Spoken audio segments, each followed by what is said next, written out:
Olá, o texto final dessa unidade é o texto Ditadura Militar Brasileira, Música como Ferramenta de Ensino, de Silva, Santos e Moura. Esse texto ele vai encerrar a discussão sobre a MPB, então lembrando que a gente já debateu na disciplina prática de ensino que eu ministro a Bossa Nova, a MPB, e a gente finaliza a MPB aqui.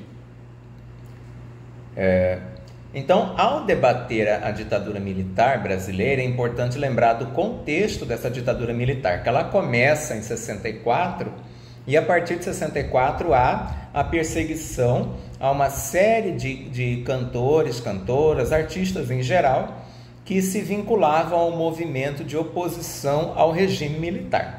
Então já havia há algum tempo vários cantores e cantoras, artistas em geral, eram opositores ao regime. Então depois de 64, depois de março, esses artistas vão ser perseguidos, presos, e alguns vão para o exterior, né? O chamado exílio.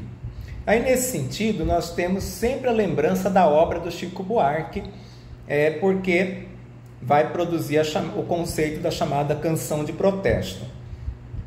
E aí, a partir da obra dele, nós vamos pensar em técnicas de sensibilização para produzir aulas que ajudem o nosso aluno, o estudante, jovem, também o aluno do EJA, né, a pensar como que era esse contexto dessa sociedade e o que é a ditadura.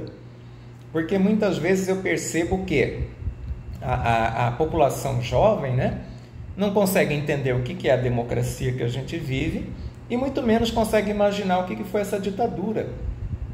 Então, essa falta de imaginação, essa falta de uma experimentação a partir de um debate que aprofunde essa percepção, nos ajuda também a perceber como é que essas pessoas podem votar em outros momentos. Então é vital que o professor crie estratégias para que os estudantes consigam compreender o horror que foi esse momento politicamente, a questão dos direitos humanos aviltados e, sobretudo, a desmascarar essa ideia de que os militares fizeram coisas positivas, que eles produziram grandes coisas.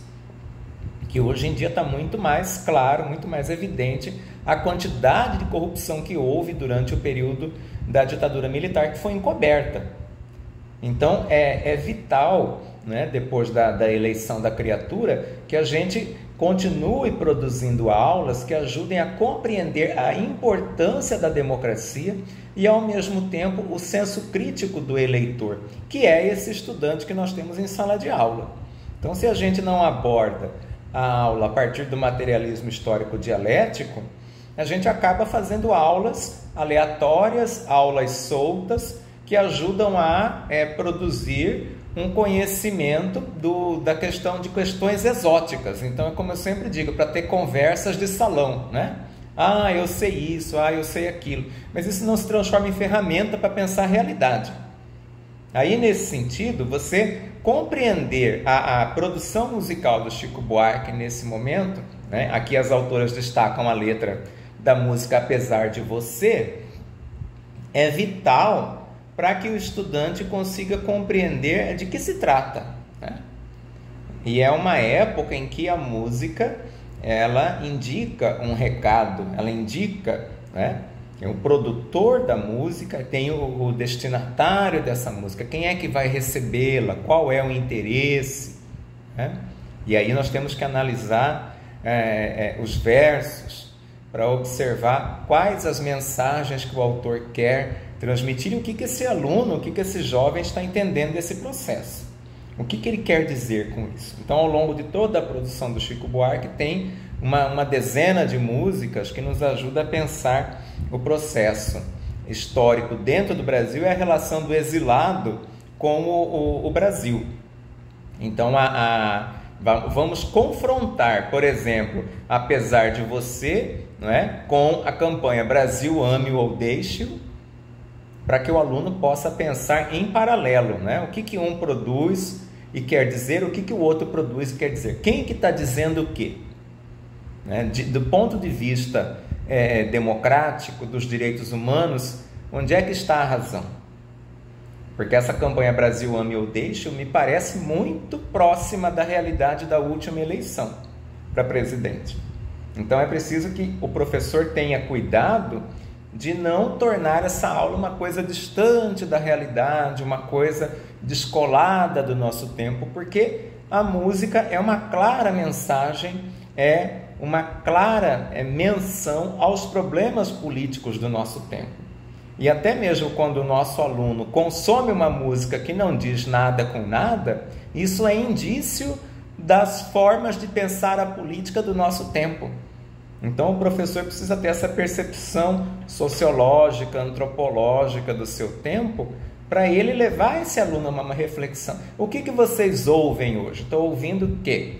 Né? Que cantor, que cantora? Põe aí para a gente ouvir. Ah, sim. E o que isso quer dizer? Então, de repente, não diz nada com nada. Ou, o que eles dizem que quer dizer?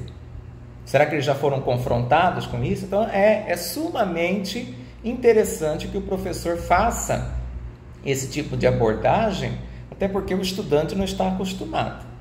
Muitas vezes eles entendem que a cultura deles é a cultura deles, a cultura escolar que a gente, teoricamente, detém é a cultura escolar que a gente detém. Então, nós precisamos estabelecer essa comunicação, essa ponte, para poder produzir o novo, que é o conhecimento escolar. E aí é que vem essa relação da história com a música. E é lógico que isso é um processo para pensar o tempo presente, né? Porque o professor vai sempre utilizar-se da história da cultura brasileira para pensar o tempo presente. Não é para a gente julgar a cultura do estudante, não é para julgar o que ele consome da indústria cultural, mas para ajudá-lo a ampliar os seus horizontes culturais e para que ele circule entre as diferentes produções. Isso é um processo e isso é também um projeto de uma escola nova. Não é só a tarefa do professor de história. Então, a produção cultural brasileira, ela tem que ser discutida por todas as ciências humanas, né? Linguagem, suas tecnologias, ciências humanas e suas tecnologias, de forma que o aluno, ao ouvir Apesar de Você, ele possa fazer um trabalho interdisciplinar, história, literatura, geografia. E não só ficar dentro da história discutindo isso, sem perceber que na literatura existe uma conexão, sem perceber que na geografia existe uma conexão. Então, como é que a ditadura afetou a paisagem do antigo Mato Grosso, por exemplo, que essa região aqui que nós habitamos, Corumbá, Mato Grosso do Sul, não existia durante a ditadura, né? O estado de Mato Grosso do Sul foi criado durante o governo do Ernesto Geisel. Como é que na literatura se reflete a ditadura militar? Que escritor falou bem do governo militar? Que escritor da literatura brasileira fez a crítica a esse período? O que aconteceu? Essas obras foram lidas nessa escola? Ou a gente está só lá no Machado de Assis e no Alencar? Não que não sejam importantes, mas é preciso pensar um planejamento que faça esse tipo de conexão e que esse aluno consiga pensar essas questões básicas, a música como um produto da cultura daquele tempo, uma obra de arte.